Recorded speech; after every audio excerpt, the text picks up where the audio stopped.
പനിയായി റസൂലിന്റെ ചൂടേറ്റ ദേഹം മലക്കുൽ മൗത്തിന്റെ വരവ് കണ്ടപ്പോൾ കിടുങ്ങി വേഗം.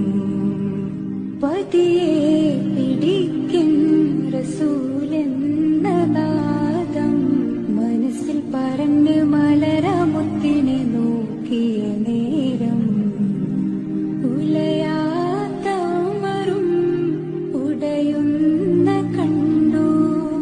ഉടലായ മകളും ഉരുകുന്ന കണ്ടു. മെത്തയും കട്ടിലുമില്ലാത്തൊരു രാജാവിൻ വീടാ. മൊത്തത്തിൽ പൊട്ടിയ തോൽപാത്രമിൽ കഴിഞ്ഞൊരു കൂടാ. വിതുമ്പുന്ന നബിയോരെ തുളുമ്പുന്ന മിഴിനീരെ ഒപ്പിയെടുത്തൊരു ചുവരാടാ സ്വർഗക്കൂട്.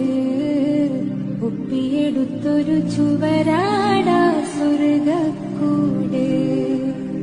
പനയോലയിലൊരു കുടിലാണേ ഭവന